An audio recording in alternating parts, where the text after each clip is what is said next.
Hi, and thanks for joining me. I'm Gregory, and this is 1 in 20 D&D. Well, here we are, session 10 of the VÄRLDEN Reach. So, I finally have a fairly easy recap to do. This was a straightforward session.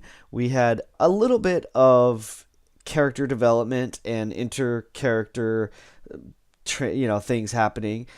We had a whole bunch of good fighting. So the whole trip from Unity to Riverrun, where our new assignment is, it took us about 5 days, 4.5, 5 days to get there. We were on horseback. We had the first day, 2 days went pretty uneventfully. The third and fourth day, we had all kinds of combat to deal with. We had to deal with some more bar guests. We got attacked by what the group, we don't really know what they are, but they're mind flayers, illithid, and that was the first attack. The bar guest was the second attack.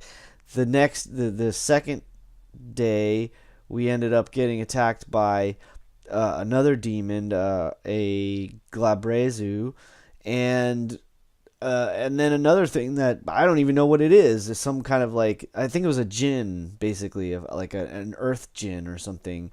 And then we saw these other creatures that kind of appeared out of like a ripple, like between the planes or something.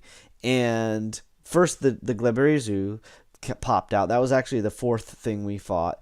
The Glabrezu popped out. We dealt with that, and then right after it, something else. These like furry hound things with like human faces or something popped out, and they just, as soon as they were exposed to the sunlight, they like disintegrated. Then after that, we were able to make it all the way to Riverrun. So that's the what happened on the trip. Now the juicy parts are as follows. So before we left Unity, Perdita stopped in to see. Well, we got all our. I should say first, we got all our gear from Mori. Marana had essentially taken care of getting things started and getting the horses kind of ready, or getting our gear from Mori. Just before that happened, Perdita stopped in to see Fenton and see if she could find a magical weapon for herself. Well, in fact, she did. She got herself a Frostbrand longsword, which is a really great upgrade for her. At the same time, Jermaine went to see the blacksmith, and he got a silver spear, as well as 2 standard spears, as well as some arrows. I'll explain what those are for in a moment. He went back to meet with the group, and pulled Marana aside for a moment and had a really fun, awkward moment with Marana of saying, like, can I put these items in your magic quiver? And yeah, you can imagine the phrasing and how that went. It was kind of fun to play. So she begrudgingly or reluctantly, or just trying to give Jermaine more ribbing and make him more uncomfortable, agreed after a moment's hesitation. And then we were off. Then the group left and did this trip. The first thing that happened on the trip is that Alina had a conversation the first night with Titus, and basically said, dude, this exhaustion we've just helped you deal with, because we had to take him to the head cleric to the temple to have 3 levels of exhaustion removed from him. And hey, dude, when I got attacked by this tiger man, the Rakshasa, look what happened to me with the exhaustion. And you can't be exhausted. You can't fight if you're exhausted. You're not a functional part of this unit if you're going to be like this, man. You need to get this under control. And he basically said, okay, you want to see how bad this gets? I'll stop drinking. And Alina took he handed over his flask to Alina, which was it. That was cool, man. Alina has kind of taken it on herself to be the one to confront Titus, and I really dig it. She's also, at the same time as being the one to kind of like confront him and get in his face about the stuff, is also keeping an eye on him. She's watching him. She noticed how like his sleep's really terrible. He can't, it takes him a long time to fall asleep. Once he is asleep, he's tossing and turning at night. And she's just watching him like during the day. the it's been interesting to see how she's kind of taken it on herself to be his sort of guardian angel or something for the moment. I also had the second day, we had Perdita.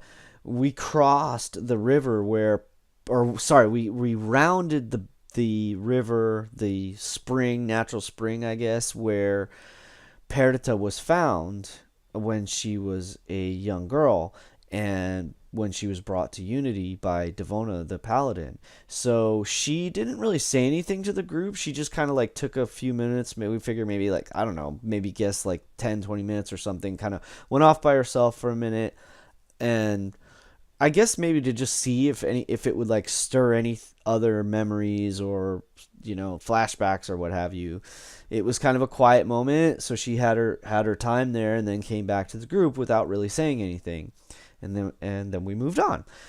Now the second night, Lily uh, Lily snuck in, and once everyone was kind of asleep and she was on her shift, we set up a shift. We finally kind of set a shift of like a watch shift. Like we're gonna do this, who's first, second, third, etc. through the night. Jermaine is taking the morning shift because he likes to cook and get up early, and he makes his bread for everyone in the morning. But it also makes sense because he started using recently his Leoman's tiny hut, which is a magic hut that protects everyone while they sleep. So it makes sense if he sets it up at night on the first watch, then he sleeps, and then when the last watch comes, when he's ready to kind of like get up and make breakfast, he can take the hut down.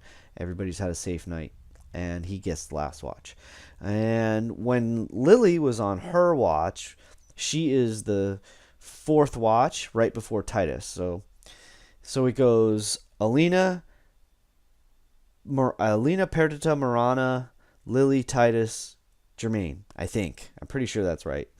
And Lily snuck into the group and looked for Titus's flask, because she noticed as well that he was not doing well, and that he was sober, and she knows that detoxing can be dangerous, can be uncomfortable and dangerous, and you kind of need to wean a person off. Like, she understands this. She's seen it when she was in the clinic or something, helping people and doing her healing.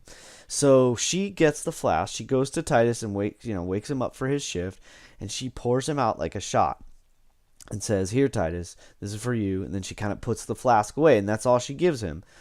So Titus then spends pretty much his whole shift like staring at this shot and like kind of contemplating his existence, I guess, or where he's at, what's going on, and so forth. He did not take the shot. So this is our second night of Titus not drinking. And then he came over and woke up Jermaine. Now Jermaine said, "Hey, wait, before you go back to sleep, can I talk to you for a minute?" Took Titus kind of away from the group in case anyone was sleeping lightly or was awake or whatever. He had also asked Marana the previous night, like, hey, can I get how are we going to get these? And she just like dragged him off like behind a tree or something and said, "Here." So he kind of stashed the spears, babies, in the grass or something like that where nobody would see them. Brought Titus over there and basically said to Titus, "Hey, look, man, I think you need a friend, and whether or not you want a friend, I'm going to be your friend." And I presented him with the spears. I said, "Look, this is a silvered spear. I don't know if it's going to help us fighting these fiends, but maybe it will." And then I also noticed that you kind of maybe were stuck where if we were not engaged in melee, you were kind of left to maybe try to defend someone else with your shield, but you couldn't really engage our enemies. So here's a couple extras so that now I've seen you throw. I know you can throw really darn hard. Now you have a couple extra spears that you can feel comfortable you can throw and attack with.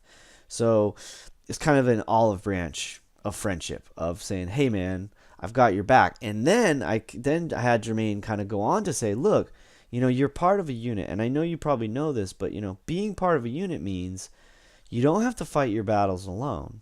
Of course, he's not really talking about battles against monsters. He's talking about our own personal battles as well, right? And Titus is a personal battle. And he said, finally, he said, and the other thing about it is, look, man, we got your back. You're part of our unit, man. And these spears are for you to have a backup spear, so you can have an extra spear. But keep in mind that your teammates, we are your backup. So that's the conversation Jermaine wanted to have with Titus. And it was funny. I literally had to write it down so that I would remember the things I wanted to say and how I wanted to say them. And it was really exciting and fun to do that. I'm trying to get Jermaine and Titus to get a bond because, dude, they're the two guys in the group. I intend that at some point, or I expect at some point, that Jermaine will want to be able to talk to the guy, another guy or something. He's have this great relationship. Excuse me, this great friendship that's kind of blossoming with Perdita, which I really love.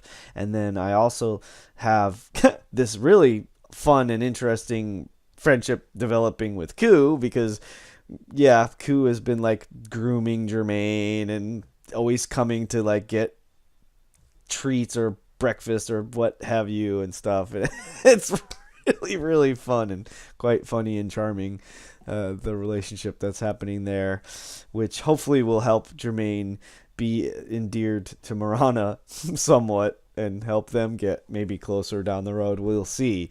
That remains to be seen.